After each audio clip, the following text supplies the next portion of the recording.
A trad wife influencer named Ariana is receiving thousands of hate messages on all her accounts. In the middle of a nervous breakdown, she sees a knife on the table and decides to grab it to self-delete. She collapses and her phone falls to the floor as it begins ringing with a call from Catherine. Ariana tries to reach it while crawling on a puddle of her own blood, but she dies before she can answer. This started a few weeks ago. In southern France, Catherine and her photographer girlfriend Diane are going on a vacation together. During the car ride, they see a castle near the road and Diane convinces Catherine to stop to explore. Diane takes lots of pictures and Catherine tries to stay supportive even though she thinks the building is dangerous. Eventually they make it to the hotel only to learn that their special reservation has been cancelled. The receptionist explains that the hotel made a marketing deal with an influencer so they had to give the special room to her. The couple gets a small room instead and Catherine is in a bad mood, but Diane assures her it's fine because what matters is spending time together. Later while Catherine is relaxing by the pool, Charlotte sits next to her to chat. It turns out she's the influencer who took the room but isn't even happy about it. She only came because of her contract. Charlotte chats with Diane too, and Catherine's anger only grows. To make up for taking the room, Charlotte invites the couple to dinner. Catherine doesn't want to go, but does it anyway because she doesn't want to leave Diane alone. Charlotte shares many stories and Catherine is annoyed by everything she says. When she hears that the couple wants to visit the vineyard, Charlotte shares that she has an exclusive vine tour tomorrow and invites them to come, but Catherine turns her down. That night in their room, Diane mentions that Charlotte was very nice. However, Catherine thinks Charlotte is another entitled influencer who would die without a phone.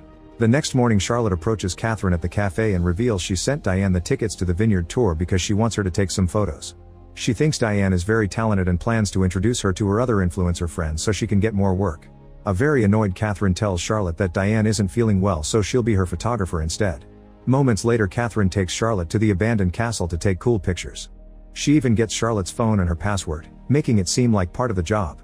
When Charlotte moves too close to the edge of a pit, Catherine pushes her down. The fall is long and Charlotte is now bleeding heavily, but she's still alive. Catherine goes down there and takes a picture of her while she begs for help with her last breath. Later in the hotel, Catherine goes to Charlotte's room and packs all her things. On her way out she bumps into Diane, who mentions the vineyard thing and shares that she turned Charlotte down. However, Catherine says they should go. Catherine has a talk with the receptionist before she and Diane visit the vineyard. Diane notices that Charlotte hasn't shown up, so Catherine secretly uses Charlotte's phone and pretends to be her to answer Diane's text, telling her she had to go home. When they return to the hotel, the receptionist gives them the special room. During the rest of the day, Catherine keeps on using Charlotte's phone to upload pictures to her social media, making it seem like she's still alive. Diane worries about Catherine strangely spending so much time online, and those worries increase when Catherine leaves alone the next morning. Downtown, Catherine sees another influencer taking pictures and decides to start following her. When she's about to get close enough, the woman meets with her boyfriend and Catherine is forced to walk away. Then she goes to the shore to throw Charlotte's phone into the sea. Some days later, Catherine comes home and finds a mess. It turns out Diane has found all of Catherine's fake passports and Charlotte's account on the computer. She's matched the dates on the passports to some news articles and realized that Catherine is a murderer who targets influencers. Diane cries as she considers calling the police, so Catherine tells her she loves her. When Diane tries to walk away, Catherine smashes a lamp on her head to bring her down, then she uses the cable to choke her to death. Meanwhile, Madison has survived after Catherine abandoned her on an island a year ago. She's come back in a boat with the bodies of Catherine's other victims, so the police consider her the main suspect. Madison has given them a description of Catherine, yet there are no photos or records of her existence. Eventually Madison is released over the lack of evidence, but everyone on the internet believes she's guilty. She gets thousands of hate messages every day so she's forced to delete her accounts. People even start showing up at her house so she has to move too. Madison tries to keep a low profile but agrees to appear on a podcast to tell her side of her story. She explains that Catherine used her phone and pretended to be Madison to keep updating her social media so nobody would know the truth. She controlled Madison's bank account too. Unfortunately, the podcast hosts are only nice at first, then they point out all the inconsistencies in the case to make her look bad. Later Madison looks at the comment on the podcast episode only to find more hate. Desperate to start over, Madison takes a job as a store clerk and keeps a normal routine. One evening, she reads about Charlotte's death and how her accounts had posts after her determined time of death. The next day, she starts getting hate calls on her new phone number. When she goes home, someone rings her bell saying they've brought her pizzas, but she hasn't ordered any. It seems the haters have found her new address too. Desperate for answers, Madison checks Charlotte's account to learn where she was last seen, then she flies to France. She visits all the places on Charlotte's social media to no avail.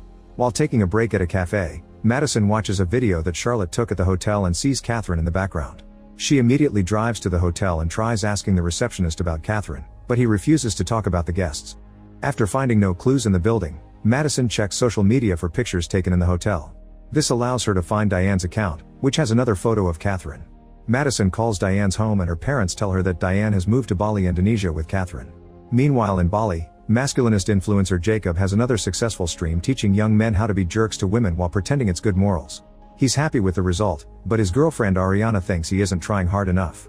People are getting bored, so he needs something controversial. That night, Jacob goes to a club with his friend Cameron, who is tired of Jacob's macho public attitude when in private Ariana controls him. He asks him to prove his masculinity by hitting on a woman and points at Madison. Jacob tries to chat with Madison but she immediately turns him down. Then she explains that she's looking for Catherine and shows him a picture, saying that this woman killed lots of people. Jacob realizes that Madison looks familiar and asks for her number, promising he'll contact her if he sees Catherine. Madison gives it to him and Jacob turns to Cameron with excitement, pretending his flirting was successful. The next day Jacob and Madison are having lunch at a restaurant when Jacob sees Catherine. He immediately follows her and starts recording her while asking her if she's a murderer. Catherine is frozen in shock while Jacob keeps showering her with questions and mentioning that another woman is looking for her. Since she doesn't say anything interesting for a video, Jacob leaves. Afterward Catherine goes home and discusses what happened with an AI that she programmed to sound like Diane. She realizes that Madison is in Bali and searches her name online, but there are no results. Then she finds Jacob's social media and notices he was at a club last night. Among the many people who watched his video, there's a mysterious account with no pictures or followers.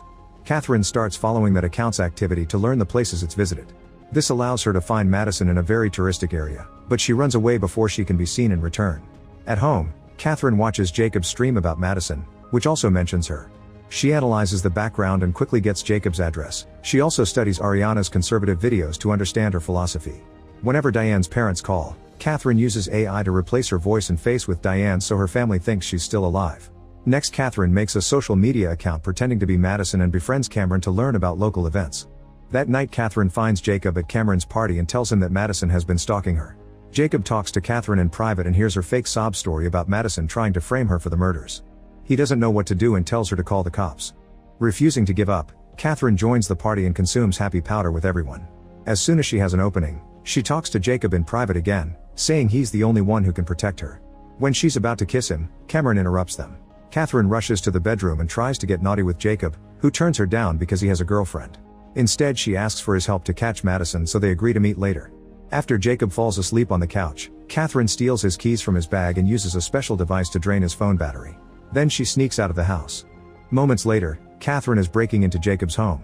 She gains access to his computer and installs a remote access program. Then she searches his files for anything incriminating and finds a video of Jacob watching Ariana getting naughty with another man and telling him that he likes it. At that moment Ariana catches Catherine red-handed and threatens to call the police. Catherine pretends she's Jacob's lover, which leaves Ariana in such a shock that Catherine can just walk away. As soon as she gets home, Catherine uses the remote access program to get into Jacob's computer and upload the naughty video to the internet. While waiting, Catherine remembers how she met Diane a year ago. After the incident with Madison on the island, Catherine flew to France and tried to lay low. One day at a cafe, she saw Diane behind the counter. That night she found her social media and loved all her pictures. The next day Catherine asked Diane out and they immediately hit it off. They had lots of fun together and their relationship grew fast. Diane was hurt in the past and asked for a partner who would never lie to her, so Catherine told her she was stranded on an island for a while but not about the murders. The flashback also shows that after killing Diane, Catherine immediately regretted it and had a breakdown. In the present, Catherine makes the Diane AI repeat "I love you" over and over. The next morning Ariana keeps calling Jacob but since his battery is dead his phone won't even ring. Next she calls Cameron, who refuses to pass the phone to Jacob. He tells Ariana that Jacob got a new girl last night who is much better than her. After the call ends, Ariana starts getting thousands of hate comments and she discovers that her naughty video has gone viral. Meanwhile Catherine sneaks back into Cameron's house and pretends she spent the whole night there. When Jacob wakes up, he sees that his phone is dead and he can't charge it, so he borrows Catherine's to call Ariana. This is the moment when Ariana self-deletes so she doesn't pick up. In the kitchen, Cameron has found the naughty video too. When Jacob comes downstairs, Cameron tries to tell him about the video, but Jacob is too excited about catching a killer with Catherine and leaves without hearing him. Afterward Jacob takes Catherine to his house and they find Madison standing next to Ariana's body. Jacob rushes to his girlfriend's side and has a breakdown while accusing Madison of killing her. Madison immediately denies it and tries to explain that it was Catherine, who has manipulated him all along. Catherine also denies it and both women start screaming at the same time, saying the other did it. Then Catherine tries to approach Madison, so she picks up the knife to protect herself. However, Jacob gets to her first and accidentally gets stabbed instead. Catherine tries to attack again and Madison starts throwing kitchen tools at her, but she dodges them all. Then the women start fighting and Madison tries to use a bottle as a weapon, however Catherine kicks it out of her hands. The fight continues and after failing to choke each other, they roll over the table and fall on pieces of broken plates. While Jacob finally passes out, Catherine grabs a plate shard and slashes Madison's face. A chase ensues and Madison keeps pushing furniture, but nothing seems to stop Catherine, who tackles her and starts beating her up. Madison picks a pool ball and hits her in the face to throw her off. When Catherine chases after her again, Madison manages to bring her down with a bowl to the head and hits her again to knock her out. Afterward, Madison grabs Catherine's phone and discovers all the tricks she's been pulling. Before leaving, she ties Catherine's hands and ankles with tape. Moments later, Madison finds Catherine's home and is startled by Diane's voice.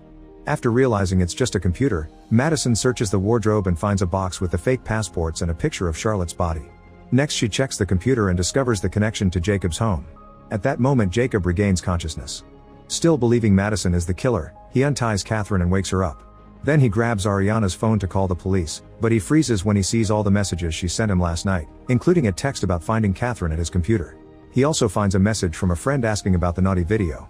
Jacob demands an explanation, only for Catherine to stab him multiple times in the chest while saying all influencers are cancer and his body falls into the pool. When Catherine turns around, she sees that the computer camera is on. She checks the stream and discovers that Jacob's followers have seen everything.